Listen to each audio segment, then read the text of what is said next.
Hello everyone, welcome to Mahaguru IAS. I hope you all are doing well. आज के हमारे current affairs के session में हम हमारे द हिंदू का इंपॉर्टेंट आर्टिकल डिस्कस करेंगे जो कि क्लाउड सीडिंग ट्रायल्स के ऊपर है। ठीक है।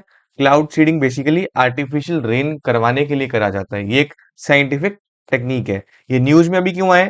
अभी जो दिल्ली गवर्नमेंट है, उन्होंने आईआईटी कानपुर के साथ मिलके एक पार्टनरशिप करी थी कि वो क्लाउड सीडिंग एक्सपेरिमेंट करेंगे दिल्ली में स्पेसिफिकली, ताकि जो मॉनसून के बाद की जो हवा की क्वालिटी है, एयर पोल्यूशन जो बढ़ जाता है दिवाली के बाद, और उस चीज को टैकल करने के लिए पोल्यूशन को कैसे कम करा जाए, हम ये ट्रायल्स कंडक्ट करेंगे। ठीक है। This is why it is news कि क्लाउड सीडिंग हमारे लिए क्यों इंपॉर्टेंट हो जाता है। अगर हम बात करें कि क्लाउड सीडिंग होती क्या है, एक कौन सा साइंटिफिक फिनोमिना है, हमको क्यों जानना जरूरी है, इसमें एक्चुअली होता क्या है। जो क्लाउड सीडिंग है वो एक ऐसा वेदर मॉडिफिकेशन टेक्निक है, ऐसा वेदर मॉडिफिकेशन फॉर्मूला है जिससे हम ये एम करते हैं, ये डिसाइड करते हैं कि हमको जो प्रेसिपिटेशन है, चाहे वो रेन की फॉर्म में चाहे वो स्नो की फॉर्म में, उसको एनहांस करना है, उसको इंक्रीज करना है, जो ऑलरेडी एग्जिस्टिंग क्लाउड हवा में ऊपर है। ठीक है। इसमें हम क्या करते हैं, अलग अलग तरह के जो सब्सटेंस है, जैसे silver iodide, potassium iodide, sodium chloride, या ड्राई आइस जिसको हम सॉलिड कार्बन डाइऑक्साइड भी बोलते हैं, ऐसे सब्सटेंसेस को यूज करा जाता है क्लाउड्स के ऊपर डिस्पर्स करने के लिए, उनके ऊपर छिड़कने के लिए। कैसे? एयरक्राफ्ट या हेलीकॉप्टर्स को यूज करके। ठीक है। ये आपको नाम स्पेसिफिकली याद रखना है कि कौन से सब्सटेंस, कौन से केमिकल्स हम यूज करते हैं। उसके बाद ये जो पार्टिकल्स होते हैं, ये जो सब्सटेंस होते हैं, ये क्या करते हैं, क्लाउड कंडेंसेशन न्यूक्लियर की तरह एक्ट करते हैं। मतलब क्या करते हैं, अगर हवा होनी थी, हवा में अगर बादल है, उसमें अगर न्यूक्लियस की कमी है, तो वहां पे वाटर जो ड्रॉपलेट है उसमें फॉर्मेशन होने में कमी आएगी, उसमें वो पॉसिबली हो नहीं पाएगा। बट अगर हम ये पार्टिकल्स को यूज कर रहे हैं, तो वो एक क्लाउड कंडेंसेशन न्यूक्लियर की तरह एक्ट करते हैं, या जिसको हम आइस न्यूक्लियर भी बोलते हैं। वो सेम स्ट्रक्चर है जैसे आइस बनती है। ठीक है। जिसकी वजह से जो बहुत ज्यादा ठंडा पानी होता है, जो सुपर कूल्ड वाटर ड्रॉपलेट्स होते हैं बादलों में, जो बारिश बननी चाहिए, जो बारिश की बूंदों में कन्वर्ट होने चाहिए, उनको वो ऊपर जाके फ्रीज कर देता है, उनका टेम्परेचर और डिक्रीज कर देता है, ताकि ये जो आइस क्रिस्टल्स हैं ये और ज्यादा लार्ज हो जाएं, हेवियर हो जाएं। अगर वो ज्यादा बड़े हो जाएंगे और हैवी हो जाएंगे, तो वो इवेंचुअली साथ में आते हैं। ठीक है। वो जो आइस न्यूक्लियस होते हैं आपस में जुड़ते हैं, और जब उनका वेट बहुत ज्यादा हो जाता है, तो वो इवेंचुअली ग्राउंड या ऊपर गिरने शुरू हो जाते हैं इन फॉर्म ऑफ रेन या स्नो। ठीक है। ये आइस क्रिस्टल्स की हम यहाँ पे बात कर रहे हैं। जो क्लाउड सीडिंग है, वो तब तक क्लाउड्स नहीं बना पाएगी, ये जो टेक्निक है वो तब तक क्लाउड फॉर्मेशन नहीं कर पाएगी। ठीक है। हमारा जो जो क्लाउड सीडिंग का एम है, वो ये नहीं है कि हमको बादल बनाने हैं। हमारा क्लाउड सीडिंग का एम ये है कि जब ऑलरेडी नेचुरली एग्जिस्टिंग क्लाउड हवा में एग्जिस्ट करते हैं, उनको एक sufficient amount of moisture provide करा जाए, ताकि जो आइस पार्टिकल्स है वो हैवी हो जाए। ठीक है। और इवेंचुअली जो रेनफॉल स्टार्ट हो जाए। ठीक है। तो ये एक बेसिक टेक्निक है कि क्लाउड सीडिंग काम कैसे करते हैं, इसका पूरा प्रोसेस क्या है। मैंने आपको आपको एक यहाँ पे इमेज भी प्रोवाइड करी है, न्यूज़पेपर में आई हुई इमेज है, बहुत अच्छे से एक्सप्लेन करती है कि कौन से तरीके से क्या प्रोसेस है, स्टेप बाय तरीके से कि क्लाउड सीडिंग करते हैं। सबसे पहले एयरक्राफ्ट की मदद से जो सिल्वर आयोडाइड या पोटाशियम आयोडाइड जैसे सब्सटेंस है, हम उसको ऊपर छिड़कते हैं, डिस्पर्स करते हैं। दूसरे नंबर पे क्या होता है, जो ये जो केमिकल्स है, जो जो आइस पार्टिकल्स है, ये रेन ड्रॉप्स हैं, जो एग्जिस्टिंग मॉइस्चर होता है उसको इंक्रीज करते हैं, बढ़ता है। ये इसका प्रोसेस है। देखो, ये पहले थोड़े दूर दूर थे, थोड़े से और पास आए, थोड़े से और पास आए, फिर ये इवेंचुअली रेन ड्रॉप बन गया। जब इसका साइज बढ़ जाता है, ये हैवी हो जाता है, तो ये रेन की फॉर्म में हमारे धरती के ऊपर आते हैं। ठीक है। तो इन इन जो सीड्स की हम बात कर रहे हैं, जिसकी वजह हम इसको क्लाउड सीड बोलते हैं, ये बेसिकली जो वाटर ड्रॉपलेट्स को एक एडिशनल न्यूक्लियर प्रदान करते हैं, जिसके अगल बगल जो छोटे छोटे वाटर पार्टिकल्स हैं वो इकट्ठे होते हैं और इवेंचुअली एक बड़ी रेन ड्रॉप बनती है। और थर्ड स्टेप क्या है, रेन। जो प्रोसेस हमको करना था वो यहाँ पे हमारा हो गया। ठीक है। This is about cloud seeding. अगर हम बात करें कि क्लाउड सीडिंग की प्रॉपर एप्लीकेशंस क्या क्या है, इनको किस किस एरिया में कैसे कैसे यूज करा जा सकता है। सबसे पहले इंक्रीजेस द रेनफॉल। जो क्लाउड सीडिंग है, वो हम उन एरियाज में यूज कर सकते हैं जहां पे सूखा पड़ जाता है, यहाँ पे ड्रॉट पड़ जाता है, यहाँ पे एरिड एरियाज है जहाँ पे ज्यादा बारिश नहीं हो पाती है।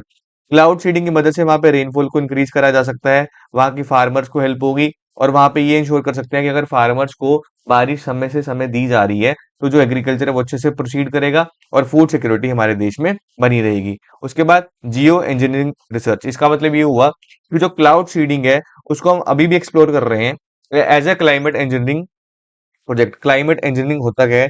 क्लाइमेट इंजीनियरिंग का मतलब ये होता है कि जब हम हमारे वातावरण के साथ, क्लाइमेट के साथ साइंटिफिक मेथड्स को यूज करके, रैशनल डिसीजन मेकिंग करके उनमें कुछ चेंजेस लेके आने की कोशिश करते हैं ताकि उससे कुछ अच्छा आउटकम आ सके। उन प्रोजेक्ट्स को हम क्लाइमेट इंजीनियरिंग प्रोजेक्ट्स बोलते हैं। ठीक है, जो हमारा क्लाउड सीडिंग कंसेप्ट है ये भी इसी का पार्ट है। इसको हम काउंटरएक्ट करने के लिए यूज कर सकते हैं। अगर कोई लोकल फिनोमिना ज्यादा वार्मिंग या ज्यादा एक्सट्रीम वेदर कंडीशंस लेके आ रहा है, उसको यहाँ पे नॉर्मल करा जा सकता है। उसके बाद वेदर को रेगुलेट करता है, एक ऐसी फेवरेबल माइक्रो क्लाइमेट क्रिएट करता है जैसे कि फॉग डिस्पर्स करना, हेल स्टॉर्म, मॉडिफाइंग साइक्लोन्स, यहाँ पे इसको यूज करा जा सकता है।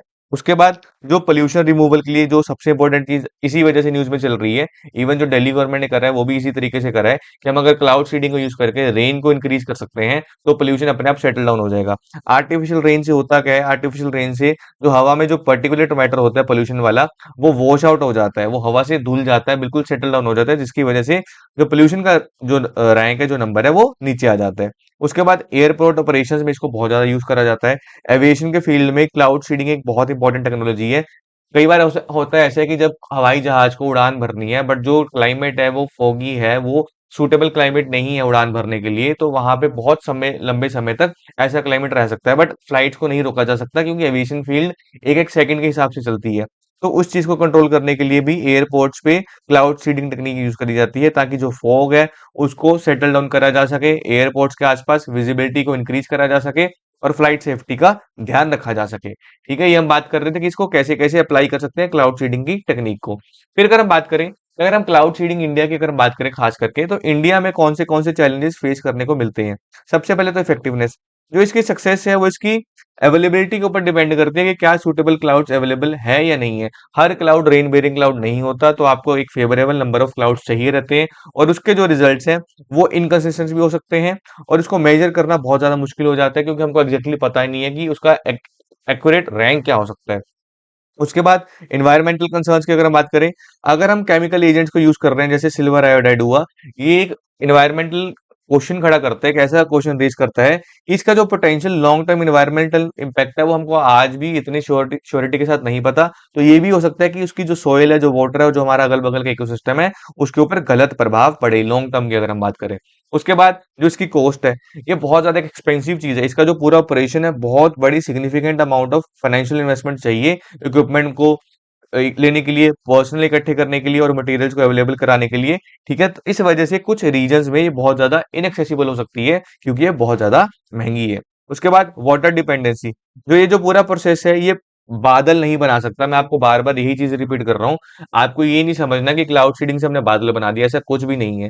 जो क्लाउड सीडिंग का कंसेप्ट है वो इस चीज पे रिलाय करता है कि जो ऑलरेडी एग्जिस्टिंग फेवरेबल क्लाउड्स हैं उसमें जो रेन ड्रॉपलेट्स हैं उसको एनहांस करा जाएगा ताकि प्रेसिपिटेशन कराई जा सके। ठीक है, बट जो हमारा क्लाउड सीडिंग है वो एग्जिस्टिंग क्लाउड फॉर्मेशन के ऊपर डिपेंड करता है, जिसकी वजह से इसकी जो एप्लीकेशन है वो सिर्फ एक्सट्रीम ड्रॉट कंडीशन में ही यूज करी जा सकती है, ज्यादा इसको नॉर्मली आप यूज नहीं कर सकते। उसके बाद साइंटिफिक अनसर्टेनिटी, इसकी बहुत ही ज्यादा लिमिटेड अंडरस्टैंडिंग है अभी तक कि इसका जो माइक्रो फिजिकल प्रोसेस है वो काम कैसे करता है और कौन से आउटकम जिससे हम ड्राइव कर सकते हैं, वो अभी भी चैलेंजिंग प्रोसेस है। उसके बाद पूरा जो इसका एथिकल इश्यूज है, ये भी इंपॉर्टेंट चीज है। एथिकल इशू मतलब कि हमारा ये कहावत है कि कभी भी मदर नेचर के साथ कभी भी छेड़छाड़ नहीं करनी चाहिए वरना नेगेटिव इंपैक्ट देखने को मिलता ही मिलता है। सेम चीज यहाँ पे भी अप्लाई होती है कि अगर हम नेचुरल वेदर पैटर्न्स को मॉडिफाई करते हैं तो उसके कुछ अनइंटेंडेड कॉन्सिक्वेंसेज भी देखने को मिलते हैं, जैसे लॉन्ग टर्म में रेनफॉल ही रिड्यूस हो जाए नेबरिंग एरियाज में, या आपस में डिस्प्यूट्स हो जाए। ऐसा होता है लेट्स से कि एक स्टेट ने आर्टिफिशियल रेन कराने के लिए क्लाउड सीडिंग करी है, बट दूसरी स्टेट में फसल उगी हुई है, फसल होने वाली है, अगर वहां पे बारिश गिर गई तो वहां पे पूरी सारी फसल खराब हो जाएगी। तो दो स्टेट्स के बीच में यहाँ पे डिस्प्यूट भी हो सकता है, तो ये सारे एथिकल इश्यूज हैं।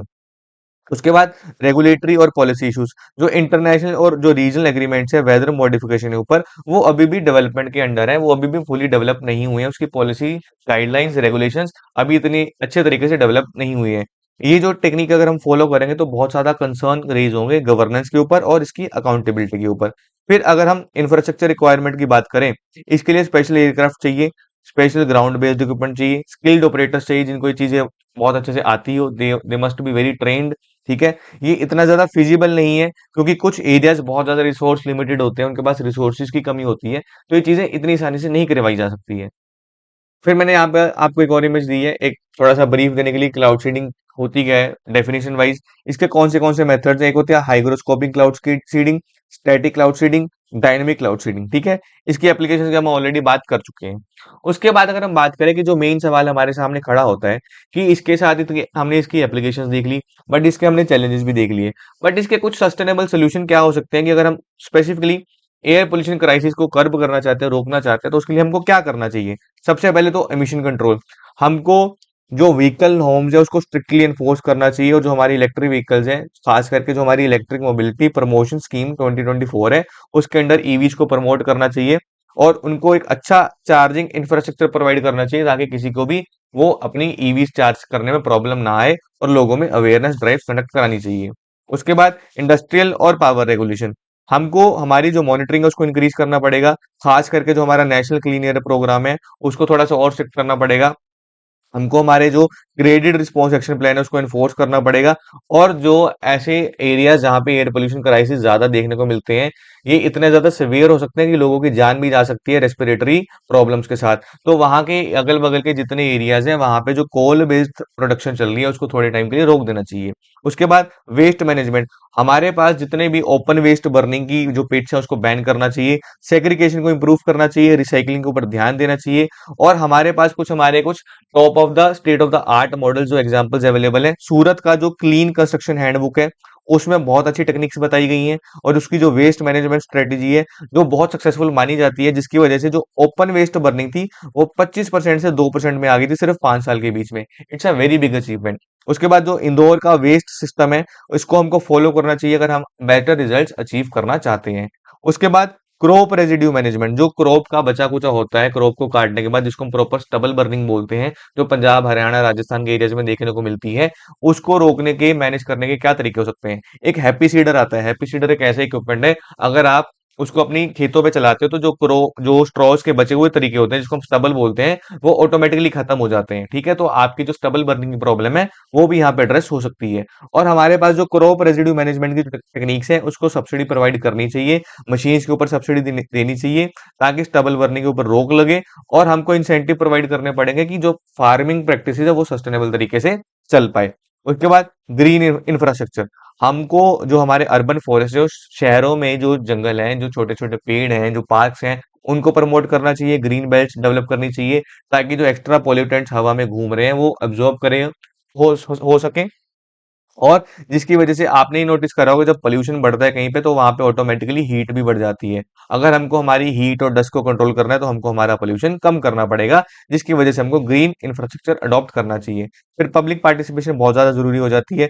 हमको हमारे सिटीजन्स को कार पूलिंग के लिए, मतलब अगर मान लो कि एक इंसान को दिल्ली से गाजियाबाद जाना है तो सिर्फ वो एक इंसान तो नहीं होगा, और बहुत लोगों को जाना होगा। तो कार पूलिंग मतलब एक सेम कार करी जा सकती है 4 अलग लोगों के द्वारा, ताकि आपस में वो पैसा शेयर कर लें और जो हमारा पोल्यूशन लेवल है वो कम हो जाए। पब्लिक ट्रांसपोर्टेशन के ऊपर फोकस करना चाहिए, मेट्रोज यूज करनी चाहिए, वेस्ट कम करना चाहिए, एनर्जी को कंजर्व करना चाहिए, और जितनी भी हमारी एयर क्वालिटी एडवाइजरीज है उसको फॉलो करना चाहिए ताकि हम ट्रैक रख सकें कि अभी एट प्रेजेंट एयर क्वालिटी क्या है और कौन से नॉर्म्स को फॉलो करा जा सकता है उसको कंट्रोल में लेके आने के लिए। ठीक है, ये मैंने आपको यहाँ पे एक और इमेज प्रोवाइड करी है कि क्लाउड सीडिंग हर बार काम नहीं करती है, जरूरी नहीं है। ये सिर्फ तभी काम करती है कि अगर कुछ जो नेसेसरी हमारी जो रिक्वायरमेंट्स है, जो नेसेसिटी उसको वो फुलफिल करती है, वो तभी सक्सीड हो सकता है। उसके बाद अगर हम इस पूरे टॉपिक की कंक्लूजन की बात करें हमारे लिए क्यों इंपॉर्टेंट है, इसमें हमने क्या निष्कर्ष निकाला। जो हमारा क्लाउड सीडिंग है ये एक प्रॉमिसिंग सोल्यूशन प्रोवाइड करता है प्रेसिपिटेशन को एनहांस करने के लिए, पोल्यूशन को रिड्यूस करने के लिए, ड्रॉट जहाँ पे सूखा पड़ता है उन एरियाज को ठीक करने के लिए, और जहाँ पे वाटर रिसोर्सेज की प्रॉब्लम उस चीज को एड्रेस करने के लिए। हालांकि इसके पास बहुत ज्यादा पोटेंशियल है एग्रीकल्चर वाटर सिक्योरिटी के चैलेंजेस को फेस करने के लिए, बट ये अपने खुद के चैलेंजेस के साथ आता है, जैसे महंगा बहुत है, इफेक्टिवनेस का भी हमको ज्यादा कुछ पता नहीं है, एनवायरमेंटल कंसर्न्स बहुत ज्यादा है। ठीक है, अगर हम इस चीज को आगे बढ़ना है तो हमें जो रिसर्च है कंटिन्यू रखनी पड़ेगी, रेगुलेटरी तरीके से इसको फॉलो करना पड़ेगा। बाकी पब्लिक प्राइवेट पार्टनरशिप और जो हमारे इंटरनेशनल कोलैबोरेशन है उसके ऊपर काम करना चाहिए। ये जरूरी है इस चीज को मैक्सिमाइज करने के लिए कि इसके जो बेनिफिट्स हैं वो ज्यादातर लोगों तक पहुंचे, बट उसके जो पोटेंशियल इकोलॉजिकल और एथिकल इम्प्लीकेशन है उसको ध्यान में रखते हुए किसी भी चीज का नुकसान नहीं होना चाहिए। दोनों प्रोज और कॉन्स को मेजर करके ही इस टेक्नोलॉजी को आगे प्रोसीड करना चाहिए। मैंने आपको ऑलरेडी बताया कि इसकी क्या एप्लीकेशंस हैं, कैसे ये फायदा करता है। बट मैंने आपको साथ साथ लिमिटेशन और चैलेंजेस भी बताए कि ये क्यों मुश्किलें खड़ी कर सकता है। तो दोनों साइड्स को वे करते हुए ही आगे बढ़ना चाहिए। This was all about cloud seeding, अब ये क्यों हो रही है, कैसे हो रही है, प्रोसेस क्या है, एप्लीकेशन क्या है, प्रॉब्लम्स क्या है, चैलेंजेस क्या है, और सस्टेनेबल तरीका क्या हो सकता है इसको आगे लेके जाने का। और लास्ट में हमने देखा कि कंक्लूजन क्या है।